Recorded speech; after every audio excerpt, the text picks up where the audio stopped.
gravar, sempre importante, sempre esqueço.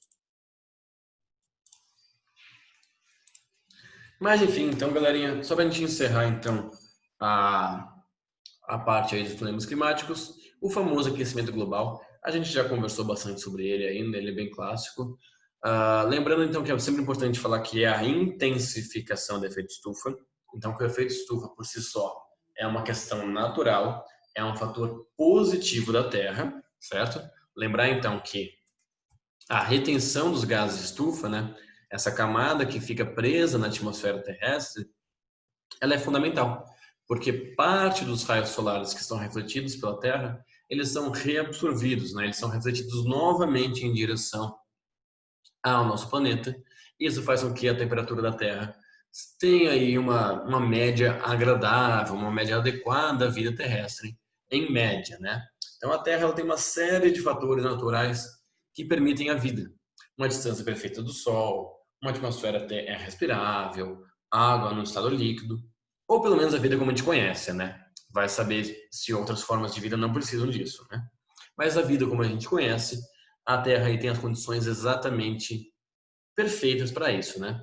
O problema é, claro, o ser humano aí que não é algo favorável à vida, seja ela humana, seja ela plantas, animais, qualquer forma de vida aí, o ser humano, a não ser o vírus. Tudo bem que vírus não é bem considerado uma forma de vida, né? Tem essa discussão aí. Mas vírus, o ser humano gosta de espalhar. Vírus, bactéria, que aí é vida, aí o ser humano ele gosta de dar uma boa espalhada, né? Mas enfim, lembrar que o efeito estufa, então, ele é natural, ele é fundamental, ele é importante para a vida. O problema é intensificar esse efeito. Como? Através da chamada liberação dos gases estufa. Gases relacionados aos carbonos, né, os dióxidos e monóxidos de carbono, o metano como um todo, os óxidos nitrosos, os gases sulfurosos. E aí é comum você encontrar alguma questão que relacione um pouquinho com a química, né? Assim como na parte da camada de ozônio, por exemplo. E uma das questões mais importantes, galera, é a origem desses gases. O vestibular ele gosta muito de cobrar isso, porque é a relação dessa parte do meio ambiente com qualquer outro. Então, quando a gente fala de fontes energéticas, por exemplo, a gente lembra que a queima dos combustíveis fósseis é um dos principais fatores. Quando a gente fala dos biomas, dos domínios brasileiros, a gente tem que lembrar a questão das queimadas, do desmatamento como um todo. Quando a gente fala do saneamento básico, lembrando que o saneamento básico não é só uma questão de água ou esgoto, mas também da gestão do lixo. Quando a gente fala do consumo da humanidade como um todo, dos produtos industriais, da pecuária. Então, o que o vestibular mais gosta de abordar é como resolver essas origens.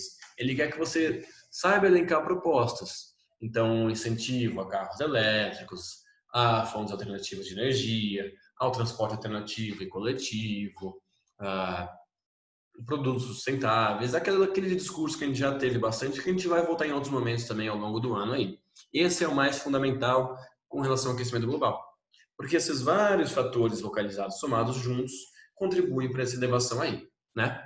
Que é o que eu chamo de consequência principal. É o aumento de alguns graus na temperatura média terrestre. Galera, é muito importante falar que qualquer previsão, ela pode estar errada. Então, tipo assim, é complicado a gente falar que vai aumentar exatamente tantos graus até 2050, até 2100, até sei lá quando. São estimativas e elas podem estar erradas, né? Então, é bom vocês, em respostas abertas, em redações, fugirem de ser muito quantitativo, sabe? De ser muito preciso na sua análise. Seja mais genérico mesmo. Vai aumentar a tendência é que aumente alguns graus na temperatura média. Você se safa de possíveis erros, tudo bem? Então, as previsões que são muito exatas, elas têm mais tendência a estar erradas. Então, é importante a gente fazer isso, até para não cair no ceticismo, que é o que eu vou falar daqui a pouquinho para a gente também. Então, a consequência principal é que estima-se que a temperatura média terrestre esteja aumentando já aos poucos e que vai aumentar ainda mais. Coloquei o link para vocês de uma notícia que tanto no Polo Norte, nas regiões da Sibéria, do Alasca, da Groenlândia, estão sendo registradas temperaturas recordes, quanto na Antártida foi registrada recentemente também uma temperatura recorde, né, acima dos 20 graus na Antártida. Para eles é quente pra caramba. Suficiente para, por exemplo, derreter o gelo, né, das calotas polares, por exemplo, né? E só que é importante a gente diferenciar uma coisa, tá, gente? Cuidado para não achar que todo dia que está um pouquinho mais quente, ou um inverno como o desse ano, que por exemplo foi menos frio, né? Que está sendo menos frio, apesar de que vai chegar uma frente fria muito forte, está chegando já, que vai chegar uma massa de ar frio muito forte na nossa região entre quinta e sexta e vai fazer muito frio. Preparem seus casacos aí para sexta e sábado, serão dias frios, tá? Mas é uma frente fria só. Esse ano foi um ano de um inverno mais ameno, mas cuidado para não achar que por causa de um ano que o inverno foi mais ameno ou de um dia que está muito quente, chamar já de aquecimento global, de mudanças climáticas, tudo bem? Por quê? A gente tem o que a gente chama de variação climática. Quer dizer que o clima ele não é estável, ele não é estático. Ele naturalmente um ano ele é um pouquinho mais quente, o outro um pouquinho mais frio, um pouquinho mais chuvoso, mais seco. Ele naturalmente varia um pouco, tudo bem? Então a gente tem que observar na real o clima ao longo dos muitos anos e isso está se modificando aos poucos. Realmente você está tendo uma mudança, mas não quer dizer que aquele dia de janeiro em Rio Claro, quente para desgraça, é por causa do aquecimento global necessariamente, tudo bem? A gente tem que saber como classificar as coisas até para combatê-las melhor. É isso que a gente chama de mudanças climáticas, né? O clima ele vai ficar mais extremo, né? Já chegando aí na última consequência aqui, né? Tem muito debate sobre o aquecimento global, que eu já vou entrar também. Mas a questão, galera, é que essa alteração de alguns graus, ela vai afetar a dinâmica climática como um todo, né? Então, para a nossa região, por exemplo, qual que vai ser a consequência principal? A acentuação do clima tropical. Como assim? A estação seca ela vai durar mais. Então, ao invés de durar 2, 3 meses, a tendência é que cada vez seja mais tempo de seca. 4, 5, 6 meses de chover mesmo. E quando chover, vai chover muito. Sabe aquela chuva convectiva, chuva de verão que destrói tudo, que alaga tudo, porque choveu muito em pouco tempo? Então, você terá aí episódios de chuvas mais concentrados. A quantidade de chuva talvez seja a mesma ao longo do ano. Só que em vez de chover um pouquinho por mês, por dia, vai chover muito numa estação só. Já tem vários estudos, galera, que mostram que São Paulo não é mais tanto a terra da garoa, como ela era conhecida, que era aquela cidade que chovia quase todo dia um pouquinho, ou comumente chovia sempre um pouquinho no final da tarde. São Paulo agora não está mais assim. São Paulo está o quê? Chove aquela desgraça de chuva, causa impacto, causa enchente, o que é um problema também. Então você vai ter um clima mais extremo no mundo como um todo. Onde é quente tende a ficar mais quente ainda, onde é seco pode ficar mais seco, uma intensificação das chuvas, causando problemas à ocupação humana, né? Israel bombardeou a faixa de Gaza? Agora? Nesse exato momento? Eu acho que eu vi um link ontem, mas eu não sei se eu não prestei atenção. Eita! Por quê? Qual que foi a alegação agora? Isso que eles estavam avançando no processo de paz e tal. Puta. Vou dar uma olhada, não tinha visto isso. Ultimamente é tantas notícias, né? Infelizmente, tanta notícia desgracenta também, que a gente acaba se perdendo na desgraça do mundo, né? Vou dar uma olhada, não sabia dessa também.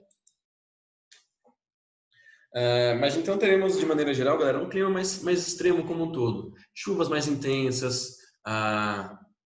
Tá difícil acompanhar as coisas, com certeza. Ah, não, era aquele meme, né? Tava ruim, aí parece que melhorou, agora parece que piorou. E vai continuar piorando, né? No Brasil e no mundo, infelizmente, tá foda, né, gente? Essa história da menina do Espírito Santo que foi estuprada, ela mexeu bastante comigo, inclusive. Foi uma história que me deixou bem chateado com a espécie humana enquanto sociedade, assim, sabe? E Israel, o Oriente Médio, Israel é bem complicado. É um assunto que a gente ainda vai conversar bastante esse ano. Daqui um mês, mais ou menos, a gente vai entrar bastante nesse assunto também, que tem bastante treta, né? Mas, enfim, falando de outro aspecto negativo também, né? Espera-se que, por exemplo, os furacões, né, galera? Lembra que o furacão, ele é formado num centro de baixa pressão, muito quente, muito úmido. Isso vai se intensificar. Já tem estudos que mostram que a temporada de furacões nos Estados Unidos, por exemplo, ela está mais intensa, com furacões mais fortes, mais frequentes. Os tornados da região sul do Brasil, que é uma região mais comum de ter ciclones tropicais e tal, mas não tão quanto aconteceu esse ano. É que esse ano de 2020, né, a temporada não veio para brincadeira também. Mas infelizmente isso tende a ser mais comum, tudo bem? Então, você tem uma série de consequências. Áreas que vão ficar mais secas, então processo de desertificação. Você tem a famosa desertificação derretimento das calotas polares, o que causa elevação do nível do mar, inundando uma série de áreas litorâneas, inclusive pequenas nações, que são algumas ilhas do Pacífico, do Caribe, galera, estima-se que vão até sumir daqui a 50, 100 anos, tudo bem? A destruição de ecossistemas, claro que isso se relaciona a outras ações humanas, né? E tem vários estudos que mostram que possíveis doenças, gente, não só pela elevação da temperatura, que permite uma maior propagação de bactérias, por exemplo, mas algumas doenças que estavam literalmente congeladas no Polo Norte, nas calotas polares, nas montanhas, que foram congeladas há 1.000, 2.000 anos, podem ser soltas e novos patógenos, novos vírus, novas bactérias, novos contaminantes aí podem ser soltos na atmosfera, causando novas epidemias ou até pandemias aí, por exemplo. A tendência é piorar, com certeza. O elevador só desce aqui, né, gente? Infelizmente, como disse o Emicida. Uma questão de possíveis conflitos pelos recursos naturais, né? Como a gente já conversou da geopolítica da água, por exemplo, né? Tem muita gente que fala, Bruno, a Terceira Guerra Mundial vai ser pela água. Tipo, calma, vamos aos poucos, mas infelizmente a gente já tem muitos conflitos pela água. A gente já tem uma questão de falta de distribuição, de perda do solo, como a gente viu recentemente. Então, infelizmente, essa tendência é uma piora em relação a isso. E aí, para fazer o link, né, galera, você tem um certo ceticismo, né? Pessoas que são céticas ao aquecimento global. E aí é muito importante a gente diferenciar, tudo bem, gente? De fato, eu durante a faculdade li muitos textos, ou alguns textos, melhor dizendo, né? Não vou pagar de ou estudioso, também não é assim, mas eu li alguns textos de cientistas respeitados, tá? Que afirmam que o aquecimento global não é bem assim, tudo bem? Então você tem uma vertente científica que fala isso. Quais são as alegações? Tem muitos que falam que não é bem comprovado que a Terra está necessariamente aquecendo ou não. Porque o método para a gente saber como era o clima há 3.000 anos, 2.000 anos, há 500 anos atrás, se não tinha termômetro na época, né? É através de escavações no gelo, né? E esse método não é exatamente preciso. Então, tem muita gente que afirma que talvez não tenha como saber se a Terra está exatamente aquecendo, né?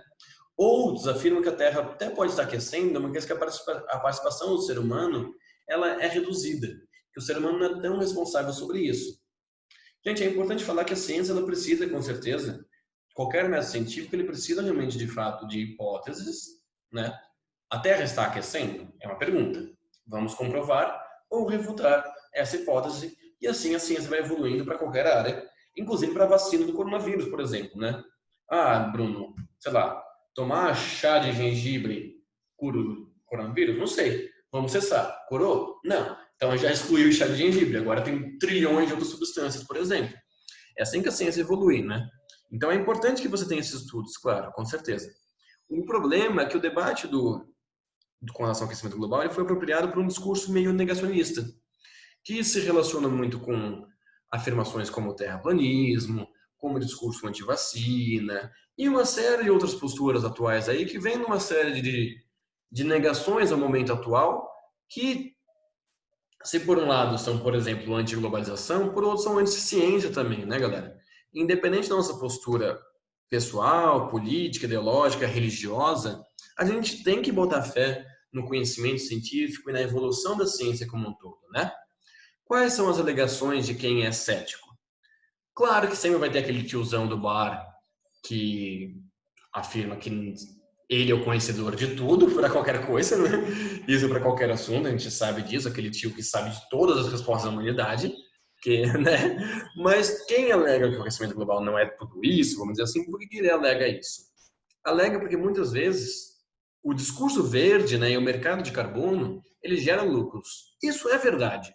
Claro que uma empresa, galera, ela vai ganhar dinheiro com um discurso sustentável, ela vai ganhar dinheiro com os itens recicláveis, ou mesmo o mercado de carbono, né, que é aquele crédito que os países têm para poluir, ele virou uma commodity. Você pode comercializar isso, isso gera dinheiro. Tudo bem, mas uma coisa é uma coisa, outra coisa é outra coisa. O capitalismo ele vai se apropriar de qualquer discurso, a gente sabe disso. É a tendência do sistema capitalista se expandir. O que hoje em dia muita gente chama de empreendedorismo, inclusive, né? Se você souber pegar uma fonte de energia limpa, como o Elon Musk, por exemplo, né, o carro elétrico, e saber ganhar dinheiro em cima disso, beleza, ué. No capitalismo, mérito seu, certo? Então, você tem esse interesse por trás, óbvio que tem. Da mesma maneira como tem aí nações já interessadas em explorar petróleo, onde antes era o gelo ártico, por exemplo. Então, derreteu, é um ponto negativo, derreteu por causa do petróleo, vamos aproveitar que derreteu para pegar mais petróleo, sabe? Então você tem um interesse econômico, óbvio, por trás. A questão é que não dá para negar que você tem essa interferência humana. Ainda que a gente precise de um pouco mais de estudos para necessariamente comprovar o quanto vai se elevar a temperatura global, a gente estudou nas últimas semanas impactos ambientais locais. Então, mesmo que a gente não consiga provar que está acontecendo uma elevação da temperatura média tanto por ano, é óbvio, galera, que pequenas alterações locais no clima, como o clima é algo global, tem consequências globais. Como assim, gente? Lembra do El Niño, por exemplo? O El Niño é uma alteração natural em uma região do planeta, mas tem consequências globais. Então, por exemplo, à medida que a gente destrói a Amazônia, né, você vai contribuindo para um clima mais seco no mundo inteiro, especialmente no Brasil, porque a Amazônia ela tem um grande papel para a umidade mundial. Ponto, acabou. Então, se você destruir a Amazônia, você já vai ter um clima mais seco. À medida que as cidades crescem como um todo, você tem o fenômeno de ilhas de calor que a gente conversou semana passada, por exemplo. O fenômeno de ilhas de calor somados, ele contribui para um aumento na temperatura global. À medida que você destrói as florestas, que você vai jogando lixo nos oceanos, etc., essas alterações elas têm consequências permanentes.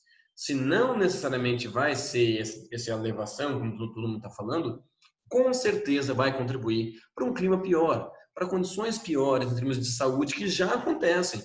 Já morrem milhões de pessoas no ano em decorrente de problemas de respiração, de doenças respiratórias, por causa da poluição do ar, dos automóveis, das usinas termoelétricas. Os lixões já são grandes problemas socioambientais. Isso já não é de hoje, já é de muito tempo. A pecuária é algo que tem grande impacto na natureza, que consome muita água. Isso independente do aquecimento global, independente do, como a Bia até falou, né, dos extremismos mesmo de fato, né? E aí cabe a gente não politizar, não polarizar, não ideologizar essa questão. Nem sei se existe ideologizar, mas vocês entenderam o que eu quis dizer. No sentido de, não é também uma questão de só o governo atual ou coisa assim. É uma questão realmente de sobrevivência da vida como a gente conhece no planeta. Da gente pensar que realmente, infelizmente, daqui a uns 50, 60 anos, a vida como um todo ela vai estar mais difícil de ser executada. Ou em ambientes artificiais, né? Tudo muito artificializado. É aquele desenho, o Wall-E, sabe? Do robozinho lá da Disney. Claro que aquele futuro ainda é um pouco distante, mas é mais ou menos essa ideia, né? Como a galera vivia naquela navio lá, né? Tudo informatizado, todo mundo gordo, em cadeira móvel, robô fazendo tudo.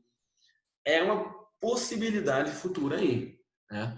Nós já temos um ambiente que, se você comparar com nossos avós, nossos pais, já é alterado, tudo bem? Se você pegar as médias térmicas de Rio Claro, por exemplo, elas já são mais quentes do que a de 30, 40 anos atrás. O inverno já é um pouquinho menos frio, o verão já é um pouquinho mais quente, as chuvas já são mais concentradas.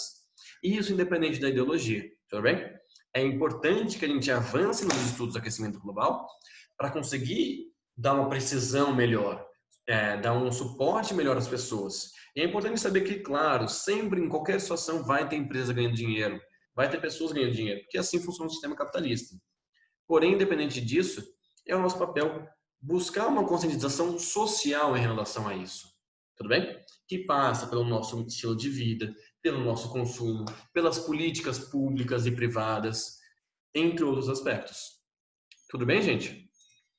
Eu espero então contribuir um pouquinho nesse debate nesse sentido, não de politizar, mas de entender de onde vem o ceticismo, que é importante, né? E como a gente pode lidar com ele. Exatamente. Meus pais têm, tipo assim, casacos que eles hoje em dia nem usam mais, já até doaram para regiões frias, porque, mano, não tem essa também. Porque, vamos pensar, galera, vamos pensar também o tamanho da cidade de Rio Claro mesmo, por exemplo, de 50 anos atrás e de hoje. Vamos imaginar o tanto do horto que não foi cortado, o tanto de árvores que não foi cortado. Isso influencia com certeza para um clima mais quente que seja em Rio Claro. que seja que em Peúna não mudou tanto, mas em Rio Claro mudou. Tudo bem? Então, essas alterações locais contribuem para um cenário global mais alterado. É essa que é a ideia principal. Tudo bem? Pode ser que o aquecimento global não seja exatamente da maneira como alguns postulam? Pode ser. O conhecimento ele já foi mudando em relação ao aquecimento global rapidamente nos últimos anos aí. Mas a questão é, estamos deixando um clima mais extremo que terá consequências. Infelizmente, tá, gente? Isso a gente viu os outros problemas ambientais, né? Inversão térmica, isso agrava o nosso caso no inverno, entre uma série de outros fatores, tudo bem? É importante não politizar essa discussão, porque é uma questão de sobrevivência até quase, sabe? É fundamental que nós tenhamos essa consciência ambiental nesse sentido. Tudo bem, gente? E claro que pensando em termos de vestibular, ele não quer saber se você concorda ou não com céticos, ou você é cético, ou você acha os céticos uns, sei lá, burros. Não, ele quer saber se você entende de onde vêm esses motivos e qual é o seu, não qual é o seu posicionamento, mas qual é a postura que deve ser tomada para amenizar esses impactos. Beleza, gente?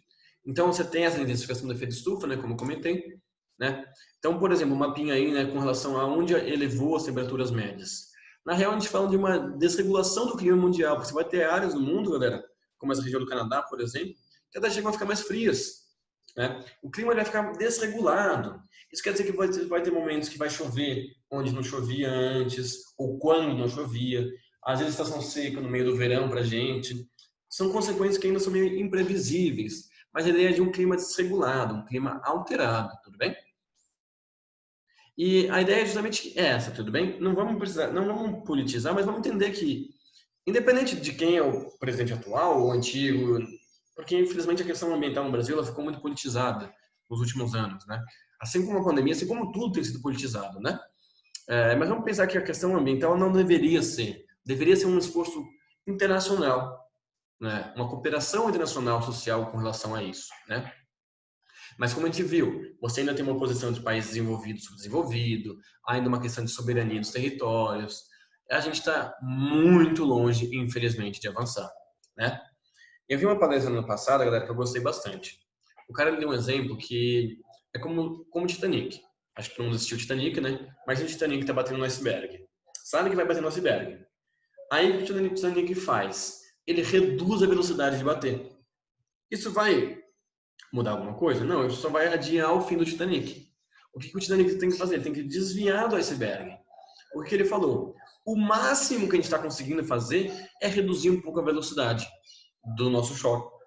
Quer dizer, você trocar, sei lá, o seu carro, a gasolina pelo etanol, tá, polui menos, mas essa poluição menos, no estado que a gente está hoje em dia, ela só vai adiar esse fim, tudo bem? Você diminuir o desmatamento da Amazônia de, sei lá, tantos por cento ao ano, sei lá, tô chutando, tá, gente? 3% ao ano para 1%, beleza. Mas no momento que a Amazônia está atual, não só tem que parar de desmatar totalmente, como replantar para impedir impactos severos.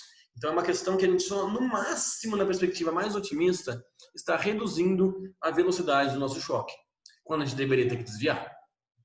Essa metáfora eu achei ela muito bem elaborada. É bem simbólico, né? E infelizmente chocante, né, galera?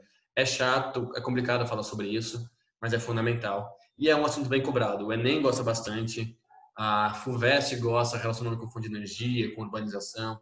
Então, sempre é importante a gente abordar bastante aí, né? Então, já temos aí estimativas, já temos mais satélites que mostram que o gelo do Oceano Ártico vem diminuindo, da Antártida também, né? E isso tem sido extremamente comum, né? Então, estimativas, galera. Então, por exemplo, a Baixada Santista, né? Uma boa parte de Santos, São Vicente, seria alagada, né? Com a elevação de alguns metros do nível do mar. Ou a Grande Rio, né? Ou também que a Baía de Guanabara, que já é grande, ficaria ainda maior, né? Então, grande parte da população mundial ela vive perto da água, a gente sabe disso. E grande parte mora perto do mar, inclusive no Brasil, né? Então, a elevação de alguns metros, galera, seria aí catastrófica. E é uma série de consequências, né? Então, a elevação do nível do mar. Estima-se que os ursos polares possam estar extintos até 2100. Algumas nações insulares, né? Países que são ilhas pequenininhas do Pacífico, da Oceania, do Caribe, estima-se que possam sumir. A desertificação. E algumas consequências que já são sentidas, como a intensificação das queimadas na Austrália no comecinho do ano. Não sei se alguém lembra, né, galera? Mas foi um dos primeiros capítulos gracentos desse ano, que teve trilhões e vai ter mais, infelizmente, né? Porque 2020, puta que pariu, né? Mas enfim, no comecinho do ano, a Austrália estava literalmente pegando fogo, que é um país de clima seco, é um país que tem queimadas, mas o número, o grau de queimadas esse ano tem a ver tanto com os impactos locais do ser humano, quanto com uma questão de intensificação da secura e do calor lá na Austrália. Tudo bem? E o último slide que eu mostrei, galera, essa imagem aqui da esquerda é uma queimada num horto e a Visconde do Rio Claro, para variar, alagado, né? Enchentes em Rio Claro aí. Lembrando, gente, que alterações locais, ainda que possa ser que, beleza, uma queimada no horto não vai necessariamente contribuir muito para o mundo inteiro, mas é uma questão que afeta o nosso clima. Então, se a gente pode achar que talvez a questão global fuja do nosso alcance, a gente tem com certeza um papel de relevância no clima da nossa cidade. E aí sim o nosso consumo, o nosso estilo de vida diário, ele influencia na qualidade de vida do nosso ambiente como um todo, do nosso país, do nosso estado, da nossa região, da nossa cidade principalmente. Então alterações locais no clima podem e têm consequências globais, mas além das globais, elas com certeza afetam o seu dia a dia. Uma queimada que alguém faz no terreno baldio do lado da sua casa, além dos ciscos do fogo, ela piora o ar que você respira, como muitos devem ter visto recentemente as queimadas. Uma queimada clandestina no horto, um tratamento do horto, que é um fator positivo em termos de clima, né, de redução da temperatura, de umidade para Rio Claro. Então, uma queimada no horto é pior. A questão dos lixos nas ruas, usar excessivamente o carro, todas essas atitudes, né, galera, elas alteram o nosso dia a dia, a nossa dinâmica local. Isso independente de questões céticas ou não. Belezinha por enquanto? Suave, gente? Essa é uma questão que a gente vê bastante, né? Nada de novo, infelizmente, né? Eu acho que o mais importante é estudar de maneira mais clara as consequências e esse debate do ceticismo aí. São coisas que eu repito, o vestibular ele gosta bastante, especialmente que você proponha ou assinale alternativa que tem propostas bem relacionadas a isso. Tudo bem? Por enquanto de boa, gente.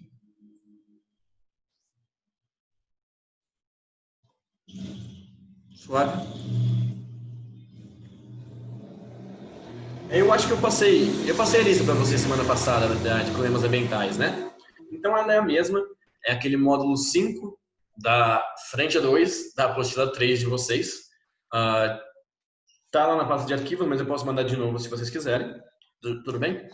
A gente tem 6 minutinhos, gente. Eu só queria começar o conteúdo novo. É só a introduçãozinha, assim, só bem de leve, não vai nem ter conteúdo. Só queria mostrar umas fotinhas, umas imagens. É bem rapidinho mesmo, porque esse conteúdo nosso próximo ele vai demorar um pouco. Ele é bem importante. Então, só para a gente começar bem rapidinho, 2 minutinhos, eu já encerro. É o que a gente chama de geografia da população ou demografia. A gente viu isso lá no meio para o fim do primeiro ano, mas a gente vai avançar também em alguns outros pontos, pensando, claro, no vestibular. Essa parte também está na frente de Geografia do Brasil, tá, gente? A apostila ela foca mais, claro, na Geografia do Brasil, mas eu preferi juntar os dois para não ficar separado, para não falar agora de população no Brasil e depois falar da mesma coisa do mundo. Então a gente demora um pouquinho mais, mas tem os módulos da apostila que semana que vem eu passo as listas para vocês. Essa semana tem a de meio ambiente lá. Para a gente só começar a falar da população, eu só queria mostrar umas imagens interessantes, na real. Tudo bem? Então, lembrar de alguns conceitos como a densidade demográfica, né? Quais são as regiões com maior densidade de população, especialmente a Ásia e algumas europeias também, né? Pela questão do menor território.